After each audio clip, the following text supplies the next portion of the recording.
Hello, everybody. Welcome back to Unlock Ancestral Storytelling. This is a little series of video tutorials on how you can create icons for your ancestors and use them to illustrate your tree, your family tree archive in the WeAre program. I'm in my Canva program right now, and as in the previous video, I have chosen the design as the Instagram post, which is in a square size, ideal for the WeAre program. Now, instead of using the elements this time to search for illustrations, I'm going to create some. I'm going to use the Canva artificial intelligence tool to do that.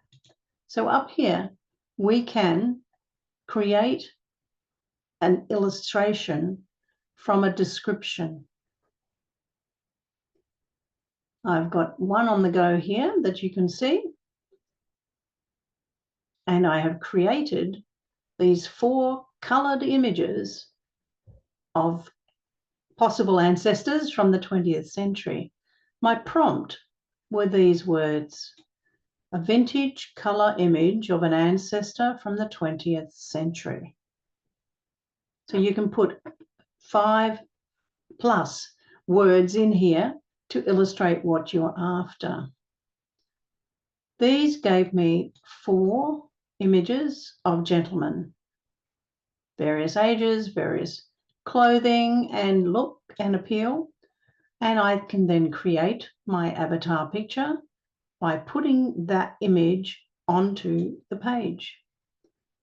Clicking the image here from the left-hand side places it on the page, and then I just expand it to fill.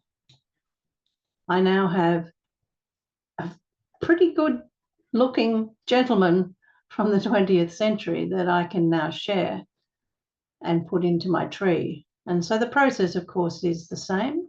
Click share up here on the top right, download it, select your format, JPEG is best. And this one is just the first page, so there's only one page here. So I'll just download it. And it will ask me where to save it, and I'll save it into my illustrations.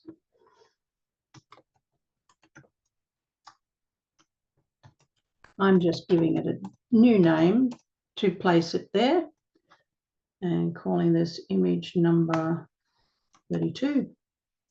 Saving that. And then I can continue to create more pages with the other illustrations. So we add a page, put that person's image on it, expand it to fill, like so. Create a new page, bring the next one over. This one I'll crop first of all because of the way in which it's shown here. I'd rather have it just as a plain image. So I'm going to use the crop facility for that image and use the edit photo to find the crop. And just wait for that to come into view. And here is the crop, which then places these cropping tools around the edge, and I'll just crop it down just to the photo itself. Click outside and then expand it. Of course, it's a different shape, but that's all right. We'll just expand it as best we can. Center it like so. And we have the third one. One more to go. This gentleman here. No need to crop. We'll put it in place. And we now have 4 images. But I want to create more. So you'll notice over here, we can create again. It will then use the same prompt to come up with another little set of images, colored images. And according to my prompt, these are all for 20th century. Here we go. So we've got the next 4.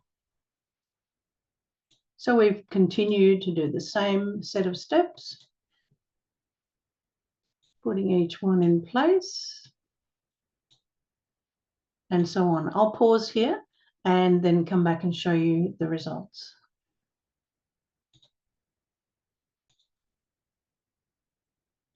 I have now concluded those new 4 images. So I'm now up to 8 of these in my collection. I'm now going to create another set and vary the prompt. This time I want vintage color images of young females, ancestors from the 19th century. So then we click create again and wait once more whilst it does its magic media. This really makes such a huge difference in saving time. And although they may not look like my real ancestors, I'm happy with the results. This time it's given me a collection of ladies from the 19th century. And that's possibly because I said images of young females. If I do that again with just the singular, we'll see the difference. So create again. I could have used those collections, of course, in various ways, but I really want single images of female ancestors. So let's see what Magic Media comes up with. Here we go, perfect. And we wanted them in the younger category, and it's done exactly that, just waiting for the last one to come into view. Beautiful. So now I go through the process once more, and where it's sort of framed a little bit, I can crop and then expand. So pause the recording and show you the results.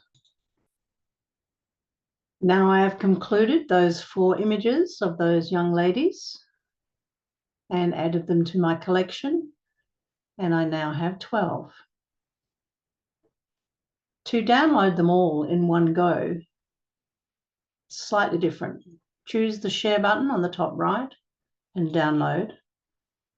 Choose your format file size, type JPEG, and this time let all 12 pages be downloaded in one go, and it will create a file of all of those. So I'll download that and then show you the results. Just waiting for them to download. And I will now choose where they are to go. And I'll pause here and show you the results. Now that I've finished those images and downloaded them all, it comes in as a zipped up collection of files that you can see here in my folder. To unlock them, simply double click on the folder and then extract all. So I'll just move that down so you can see what I'm doing. Extract all. And the next step is to extract. And now I have 12 images that you can see here. And from those, I can upload into WeAre, which is the next step. So I'll pause again and go back.